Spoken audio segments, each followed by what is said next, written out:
Hey y'all, Steven here from DuFrane. Hope everybody's doing well. It dawned on me as I've gone through some of the content on the YouTube channel that I haven't done an assembly of the Waterloo. I've hit a lot of the other pieces, but I don't know why, I just have not done one of the Waterloo.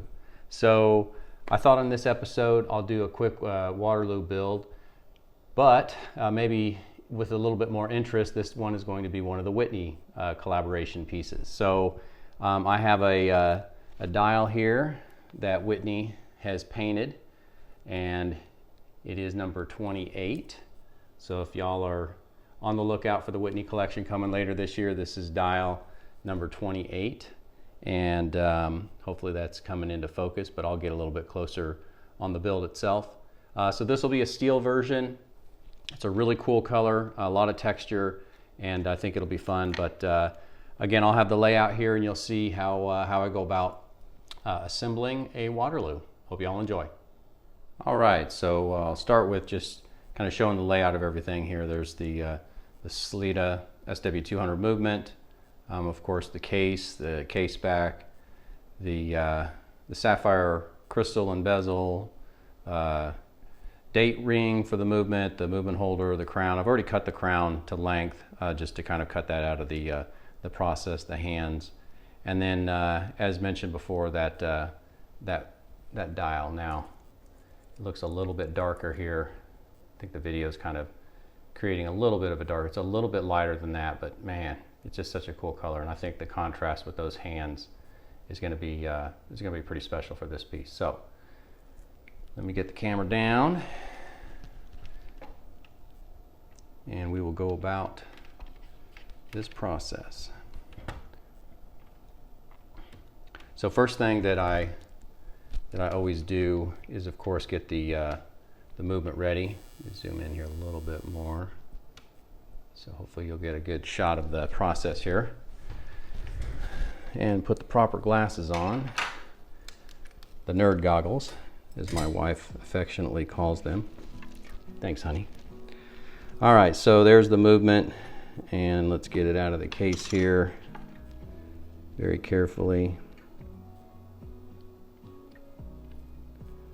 All right, and as you saw in the intro, and of course throughout this, you'll see the black finger cots, keeping things as clean and oil-free as possible. So first thing that we do on the movement, we'll put the dial on, and so what we do is we have to very carefully get the dial feet holders pulled out. That's the highly technical term for these, the dial feet holders. So they're just little tiny tension, they're not even springs, just little clamps that actually slide in and then create tension against the actual dial feet themselves. So I have this movement, I have a little tiny piece of Rodico already kind of, if you call it wedge, that's not the right term, but placed in between the part of the movement itself, to keep the movement from changing time, because I've already got it set for midnight. So the balance wheel is fixed, if you will, for a few moments. So let's get the date, or the hour wheel rather, the hour wheel in place. And then this date wheel spacer.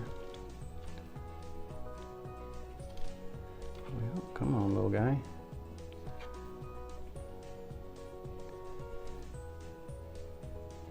And you line this up to where the dial feet actually go in. There's two little indentations in the wheel, or in this ring, and those little cutouts are where the feet actually align.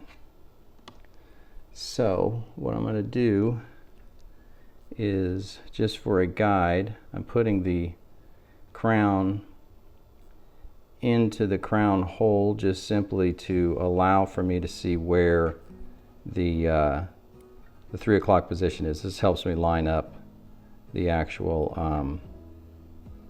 date wheel, or I'm sorry, the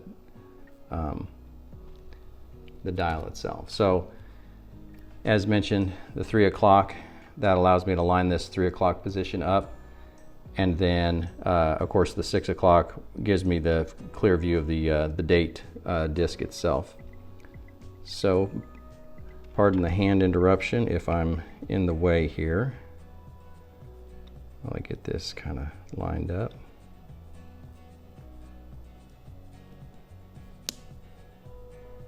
All right. So that looks good. Very carefully flip it over. And I think I mentioned before, but this pad is like a hardened jelly, if you will, very, very soft. Won't allow any kind of scratching of the dial or anything like that. And it also allows the stem and the different parts and pieces that extrude outside the dial to get I don't know, put any tension on them. It's very, very soft. So we'll depress those feet in to affix the dial. Kind of pull that crown back out.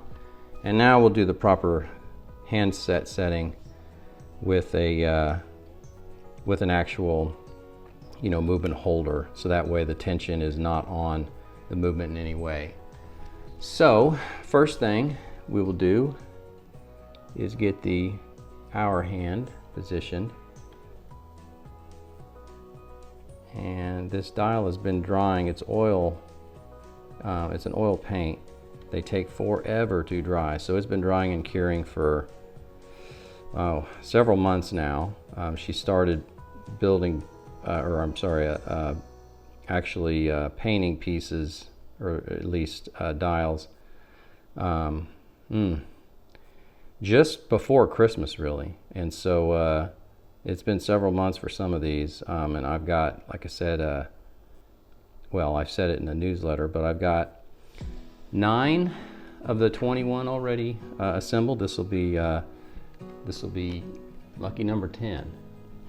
So let's see how I did on aligning the. Move this stuff out of the way because I'm not sure how far the camera's going to see since I've got it zoomed in, but we'll see how well I did on aligning the hour hand to the 12 o'clock position. So what I do is just kind of get it, put a little bit of tension on it to get it seated, and then make very, very tiny adjustments before I actually push it into position. The whole point of this, of course, is to keep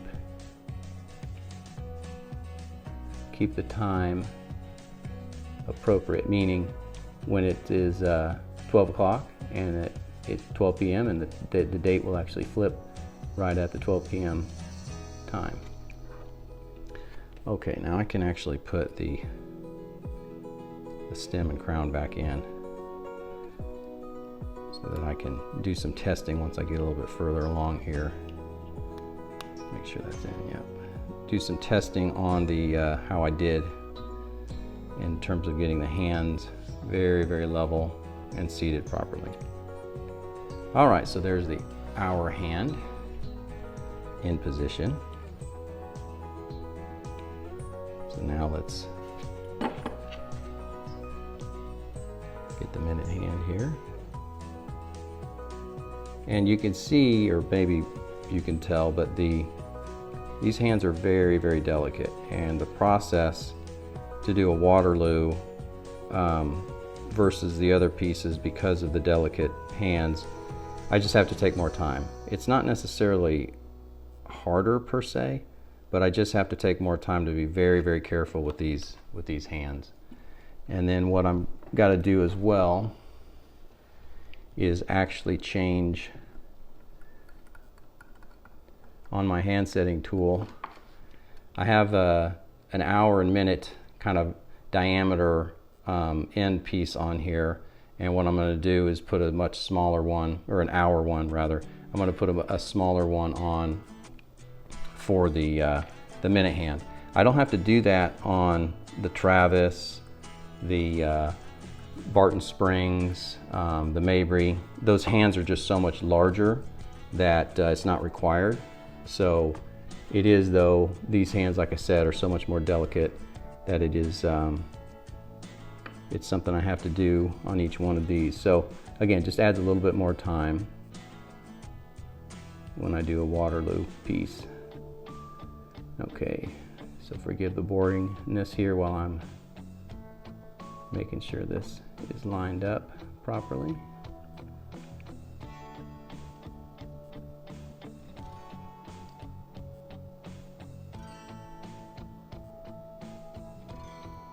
Alright, I'm just checking now, see if it's level. So that way the hands don't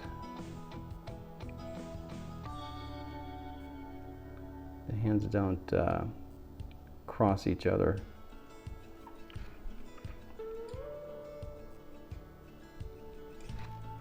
So move this out of the way while I'm doing the test here, and you can kind of see, hopefully.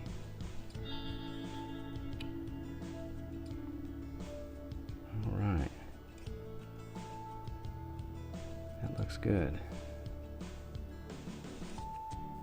Beautiful. Okay, now that the hour and minute are set, since it's a hacking movement, there's no need to worry about where I put the seconds hand on, just simply because a hacking movement means you can stop the movement, change the time, restart it. So your seconds are kind of irrelevant, at least from this perspective of putting the seconds hand on. So I use a little bit of Rodico to pick this tiny hand up, and then a manual hand setting tool. Let's see if I can give you all a good view here.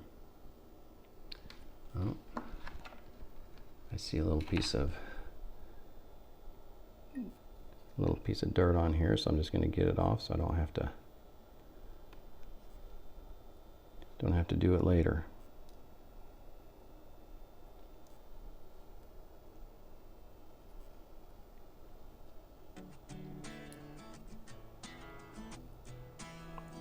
I should have some music playing. That way it's not quite as boring. The life of an assembler. I don't say watchmaker because I'm not really I'm not a watchmaker. I have a lot of respect for true watchmakers. I can assemble watches, but if one of the gears in the gear train broke and someone said, hey, go make me a gear, I'm not a watchmaker, I can't do that. I gotta go buy that part. Okay, so I'm just taking a look here at the alignment again. Everything looks good. Moving freely. Making sure that second hand is seated down. Awesome, okay. So that looks pretty good. Let's go ahead, and next step is to actually remove the crown and stem again. There's a little detent that you press that unlocks the crown and stem. So now that we have that ready, it's time to case it. So here's the Waterloo case. And there's already a gasket inside the crown tube itself, and there's a gasket on the back side of the case back as well. You can see that as well. There is a gasket on the underside of the bezel assembly. So keeping it watertight. 100-meter water resistance on the Waterloo with the screw down crown. Okay, so basically we just set it in there and put the crown back in and stem.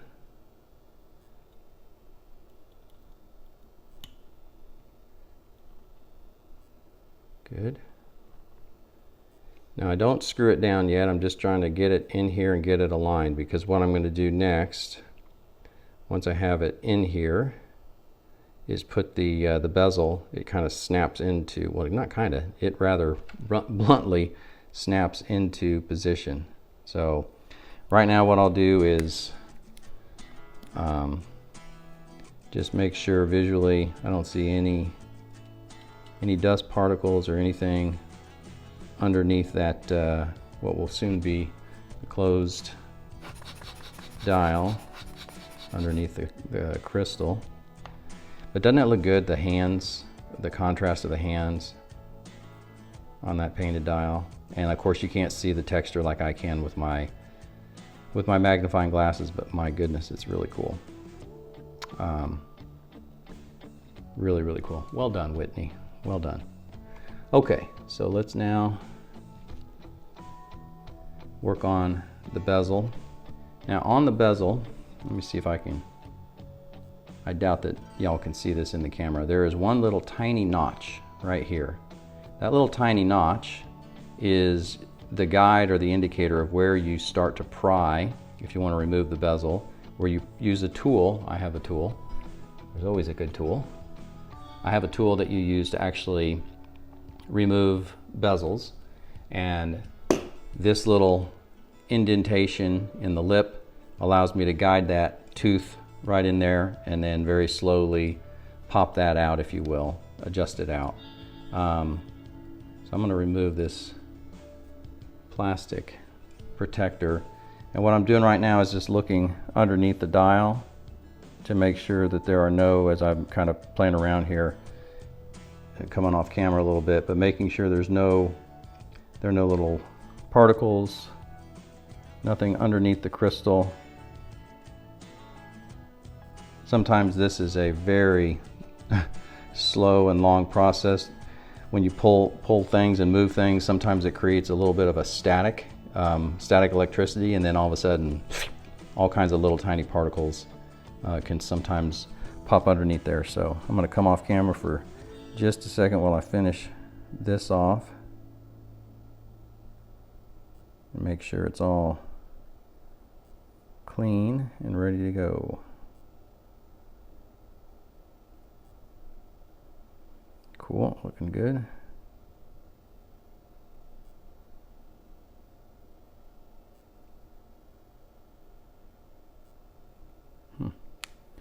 All right. I think I got everything. All right, so I find that little indentation again, and I put it at 12 o'clock. So that way, if I know I have to take one apart, I know to look at, it's usually either at the 12 o'clock or the 6 o'clock position, but I try to put it directly at 12, kind of hides it that way. And then I have another tool that, guess what? I'm gonna have to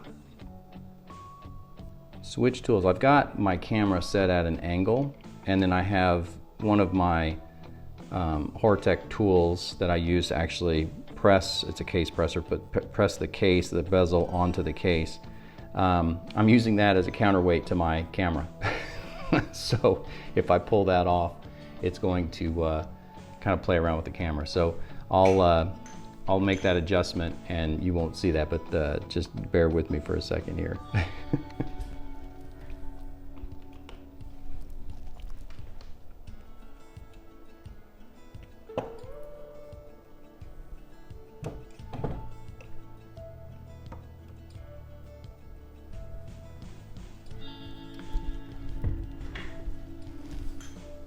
All right, and we're back. So I'll see if I can move some of these things around a little bit to get into the view what I'm about to do here. All right, so as I mentioned, this is now ready to be pressed into place. So I set this on the bottom puck Put some protective plastic over the top, and the top puck I line up so that it's centered with the crystal, and then listen. There it goes. Snaps right into place like it was designed to do so. All right, so we now have that pressed in, and so I'll put this protective plastic back on.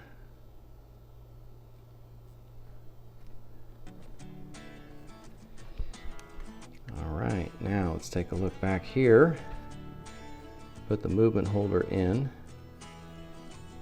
Now, this is a Teflon movement holder. I use that in a couple pieces. I also use a steel one as well, depending on the model. I happen to like these. They're lightweight, they're anti-magnetic, right? So it reduces any magnetic opportunities, if you will. But it does the same job. But again, it's lightweight, so it reduces some of that weight. So I've got that on there. I'm going to actually remove now this tiny bit of, there we go, Rodico. All right, so you can see the heart racing. She's running. I'll do the timing of it a little bit later, but right now I just want to get that kind of this process done. The next step is, of course, to put the case back on. I'm actually not going to complete that, just simply because I've got the screws already in there, in the holes ready to screw down. I'm not going to do that just because I am going to actually time this one and get it tweaked. They usually leave the shop, you know, +2-ish is what I aim for. And so all of the pieces are the same. The Whitney collaboration, of course, will be out later this year. But hopefully that was enjoyable to see kind of the process of assembling a Waterloo, and more importantly a Whitney piece. And hope you enjoyed it. So take care, y'all.